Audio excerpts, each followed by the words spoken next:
Bonjour, aujourd'hui je vous propose de découvrir une maquette assez particulière puisqu'il s'agit d'une collection qui s'appelle Clip Kits et qui a la particularité d'être une maquette à monter et à démonter qui existe aussi pour les collections autour de Cars et de Toy Story puisqu'il y a quelques années j'ai trouvé comme ça Buzz l'éclair et Woody de Toy Story. Et là, il s'agit d'une collection Spider-Man, le premier film Spider-Man, The Amazing Spider-Man, pardon, qui aurait pu être le quatrième, si ce n'est que c'était un reboot, un remake, ce que vous voulez, qui n'avait rien à voir avec ce qui avait été fait pour la trilogie de Sam Raimi. Mais donc The Amazing Spider-Man a eu une collection de maquettes à monter et à clipper et je n'en avais jamais entendu parler. Voilà, je l'ai trouvé tout à fait par hasard dans un dépôt-vente et ça m'a beaucoup surpris. Et du coup, je l'ai acheté. Alors je vous propose de découvrir un petit peu ce qu'il en est. Je suis désolé, c'est les premiers jours du printemps et donc du coup, il y a beaucoup de soleil. Je pensais en profiter honteusement pour filmer ça dehors et finalement ça me complique un peu la vie à cause des ombres. Mais donc voilà, vous voyez que donc il s'agit d'une maquette à monter, à clipper, à lock, donc c'est pour bloquer les pièces. Et apparemment, il précise qu'il est possible de customiser la maquette, de peindre quelque chose, j'y reviendrai plus tard. Donc ça c'est le modèle monté et terminé, sans peinture on le voit. À l'arrière on voit donc effectivement ce qu'il en est, donc en fait customize, en fait c'est coloriser un panneau en noir et blanc qui est livré avec la maquette. Ils disent colorie ton truc, voilà. Strictement rien d'intéressant pour nous les adultes, mais voilà. Et apparemment donc il y a d'autres modèles avec plusieurs versions du tisseur qui m'ont l'air assez sympathiques ma foi. Voilà, donc et ça date, c'est précisé ici, de 2011. Et voilà, Clip Kits qui à mon avis n'a pas forcément été vu par beaucoup de monde dans les boutiques de jouets. Et je vous propose de montrer maintenant ce que donne le résultat des pièces présentes dans cette boîte et montées. Alors qu'en est-il de ce modèle une fois monté?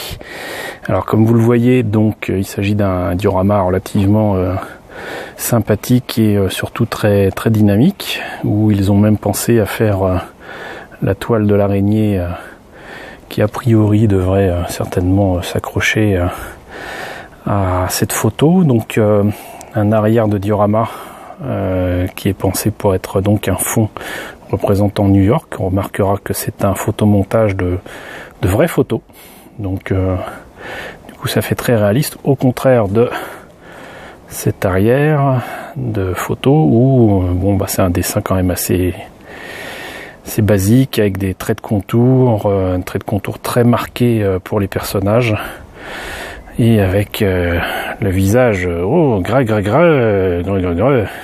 c'est le lézard, il est pas content hein, voilà. Bon, donc voilà, si vous fallait une preuve que ça a été conçu pour les enfants, vous l'avez.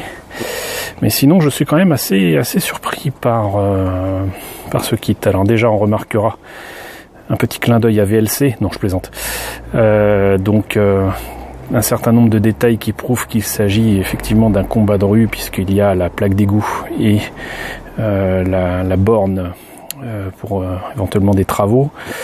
Par contre le sol, même s'il est supposé être craquelé et ouvert, révélant le super-héros et son super-vilain, bon, c'est pas la joie, mais ça peut se rattraper avec de la peinture.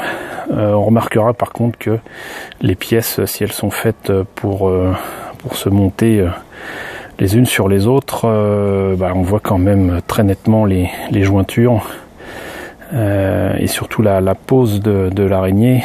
Je vais modifier un petit peu, me semble quand même assez étrange. J'ai essayé quand même de la placer le mieux que je pouvais, mais voilà, donc les proportions sont quand même pas mal du tout, et je pense qu'il y aurait moyen d'en tirer le meilleur, avec par contre beaucoup de travail de colle et de mastic pour cacher ces vilaines jointures. Mais voilà, donc comment tout cela tient-il? Bon, alors déjà, il y a évidemment des trous dans le socle, là. Mais vous avez ce petit outil, puisque figurez-vous que non seulement on peut s'amuser à le monter, mais on peut s'amuser aussi à le démonter, ce que je ne ferai pas là. Donc vous avez parfois des petits écrous comme ça, que l'on place à certains points stratégiques pour faire tenir le tout, mais sinon la plupart du temps c'est évidemment des petits picots qui font tenir les pièces sur le socle, ce qui aurait déjà largement dû suffire. Donc voilà pour cette présentation très très rapide de ce mini kit Street Battle de Clip Kits, représentant donc une maquette que je ne connaissais pas de The Amazing Spider-Man.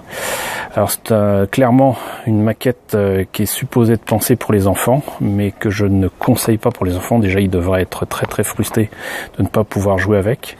Je vois pas ce qu'il y a d'amusant à monter, à démonter un kit au risque de casser les pièces.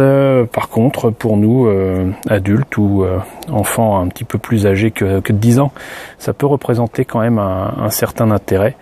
Et bon, il y a peut-être moyen certainement d'en tirer le meilleur. Il y a quand même de beaux détails, hein. Moi je vois la texture ici du costume, même si je n'aime pas du tout le costume du film, que je trouve assez sympathique. Voilà, donc en tout cas c'est un objet que je ne connaissais pas, dont je tenais à vous faire profiter. Voilà, j'espère que cette vidéo vous a plu. Si elle vous a plu, n'hésitez pas à le signaler par un pouce vert. Si elle vous a pas plu, pouce rouge, tant pis pour moi. Et sinon, n'hésitez surtout pas à la partager, et à très bientôt pour de nouvelles présentations de maquettes.